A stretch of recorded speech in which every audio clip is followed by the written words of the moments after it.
बहुत से लोग सियासत को इबादत करार देते हैं। ये इबादत पैसे और इक्तदार की होने लगे तो सियासत बदनाम हो जाती है। बदनामी से बचने के लिए कहा जाता है कि सियासत में कोई दरवाजा बंद नहीं किया जाता और सियासत में कोई हर्फ आखिर भी नहीं होता। बात तो सच है, मगर बात है रुसवाई की। कल तक इमरान खान कहते थे कि वो शेख रशीद अहमद को अपना चपड़ासी भी रखना गवारा नहीं करेंगे, लेकिन कुछ ही सालों में शेख रशीद अहमद इस तांगे की सवारियों में शामिल हो गए जिसके कोचवान इमरान खान को वो मामूली कप्तान कहकर गुस्सा दिलाया करते थे। हमें वो जमाना भी याद है जब शेख रशीद अहमद बेनजीर हुकूमत के खिलाफ तहरीके निजात में सीने पर हाथ मारकर कहते थे कि अगर नवाज शरीफ के लिए गोली खानी पड़ी तो सबसे पहले मैं सामने आऊंगा। आज वही शेख साहब दिन रात नवाज शरीफ को कोसते हैं और उनकी हुकूमत के खात्मे की दुआएं करते हैं।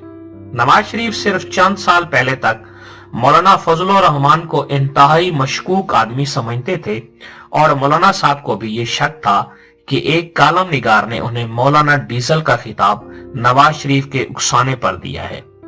लेकिन अब नवाज शरीफ और मौलाना फजलुर रहमान एक दूसरे के भाई बन चुके हैं। ताहम आसिफ जरदारी को यकीन है कि मौलाना साहब दरअसल नवाज शरीफ के नहीं बल्कि उनके भाई हैं और मौलाना साहब बहुत जल्द नवाज शरीफ की असलियत जान लेंगे। जरदारी साहब की असलियत तो किसी से ढकी छुपी नहीं, लिहाजा वो दूसरों की असलियत से भी पर्दे हटाते रहते हैं। हाल ही में उन्होंने फैसल सालेह हयात की असलियत से भी पर्दा हटा दिया और दुनिया को बता दिया कि फैसल सालेह हयात पीपल्स पार्टी पिट्रियाट बनाए या मुस्लिम लीग काफ में जाए, लेकिन अंदर से वो कल भी इनके दोस्त थे और आज भी उनके दोस्त हैं। फैसल सालेह हयात की आसिफ जरदारी से मुलाकात और पीपल्स पार्टी में वापसी इन अहले फिक्र दानिश के लिए एक खफीफ सा झटका है जो पीपल्स पार्टी को मरहूमा करार देने लगे। फैसल सालेह हयात की पीपल्स पार्टी में दोबारा शमूलियत पर तबसरा करते हुए सरायकी इलाके से मुस्लिम लीग नून के एक रुकन कौमी असम्बली ने हमें तंजिया अंदाज में कहा कि मुझे पता है कि आप टीवी पर बैठकर फैसल सालेह हयात को लोटा कहेंगे और सियासतदानों का मजाक उड़ाएंगे, लेकिन भाई जी बुरा ना मनाना, फैसल सालेह हयात की पीपल्स पार्टी में वापसी आप टीवी वालों के लिए झूठा होने की दलील है, क्योंकि आपने तो इस पार्टी को खत्म कर दिया था। फिर मस्कूरा रुकन कौमी असम्बली ने सरगोशी के अंदाज में न्यूज ब्रेक करते हुए कहा कि पंजाब से 2 मजीद बड़े नाम भी पीपल्स पार्टी में जाने वाले हैं, लेकिन ये बातें आपको समझ नहीं आएंगी क्योंकि आप लोग सिर्फ शहरों की सियासत समझते हैं। आपको हमारी देहाती सोचों की समझ नहीं आ सकती। फैसल सालेह हयात की पीपल्स पार्टी में वापसी के कई माने निकाले जा सकते हैं। ये बात तो तय है कि पानामा केस का फैसला जो भी है, इस केस ने मुस्लिम लीग नून की साख को बुरी तरह मुतासिर किया है। इमरान खान ने पिछले 3 साल में नवाज शरीफ पर इल्जामात की बुछाड़ किए रखी, लेकिन वो दही पंजाब में अपना वोट बैंक न बना सके। फैसल सालेह हयात चाहते तो आसानी से तहरीक इंसाफ में आ सकते थे। 2013 के इलेक्शन में उन्होंने आजाद हैसियत में हिस्सा लिया। मुस्लिम लीग नून के गुलाम मोहम्मद लाली ने 93,651 और फैसल सालेह हयात ने 80,541 वोट लिए। पीपल्स पार्टी के उम्मीदवार ने 17,220 वोट लिए। तहरीक इंसाफ यहां मौजूद न थी। 2008 के इलेक्शन में फैसल सालेह हयात ने मुस्लिम लीग काफ के टिकट पर हिस्सा लिया और 72,162 वोट लिए। पीपल्स पार्टी की आबदा हुसैन को 56,892 वोट मिले, जबकि नून लीग ने बामुश्किल 8,000 वोट लिए। 2002 में फैसल सालेह हयात ने पीपल्स पार्टी के टिकट पर 76,201 और आबदा हुसैन ने मुस्लिम लीग काफ के टिकट पर 65,436 वोट लिए। जंग में बड़े बड़े जगीरदार पीपल्स पार्टी को छोड़ते रहे, लेकिन वोटरों की बड़ी अक्सरियत ने ये पार्टी नहीं छोड़ी। और इन्हीं वोटरों ने फैसल सालेह हयात को पीपल्स पार्टी में वापसी पर मजबूर किया है। फैसल सालेह हयात की पीपल्स पार्टी में वापसी का सुनकर मुझे वो वक्त याद आया जब उन्होंने पीपल्स पार्टी छोड़ी थी। 2002 के इलेक्शन के बाद फैसल सालेह हयात ने मोहतरमा बेनजीर भुट्टो को मशवरा दिया कि जनरल परवेज मुशर्रफ के साथ डील करके मखदूम अमीन फहीम को वजीर आजम बनवाया जाए।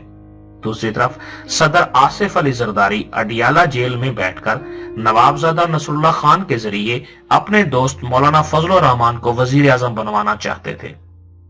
नवाबजादा साहब ने मुस्लिम लीग नून, MMA, JWP और दीगर जमातों के साथ मिलकर वफाक समेत सिंध, खैबर पख्तूनख्वा और बलूचिस्तान में ARD की हुकूमत बनाने के लिए जोड़ तोड़ शुरू कर रखा था। इस दौरान फैसल सालेह हयात ने रावलपिंडी की एहतसाब अदालत में आसिफ जरदारी से मुलाकात की और उन्हें मखदूम अमीन फहीम की हिमायत पर राजी करने की कोशिश की, लेकिन जरदारी साहब मौलाना फजलुर रहमान को जुबान दे चुके थे। एक दिन पीपल्स पार्टी के रहनुमा अनवर बेग ने अपने घर पर मखदूम अमीन फहीम की अमरीकी सफीर नैन्सी पॉल से मुलाकात करा दी।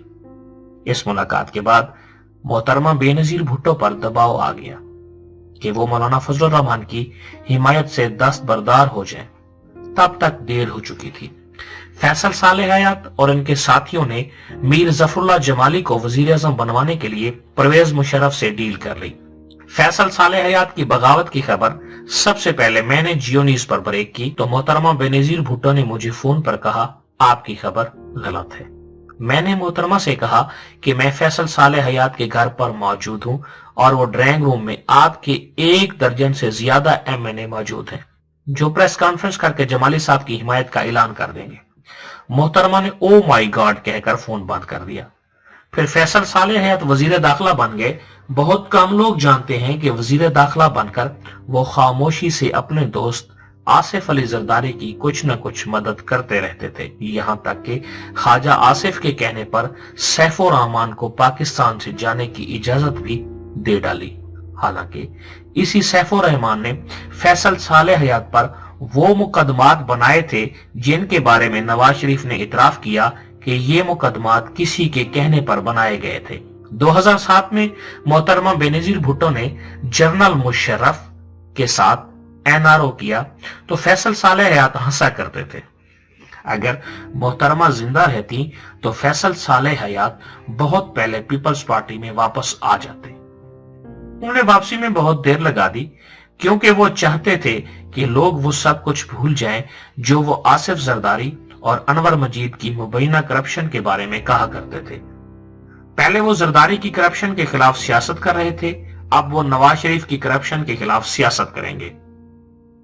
इसी सियासत को कुछ लोग इबादत कहते हैं और दौरे जदीद की इस इबादत ने इमरान खान, नवाज शरीफ, आसिफ जरदारी और फैसल सालेह हयात को एक ही सफ में खड़ा कर दिया है।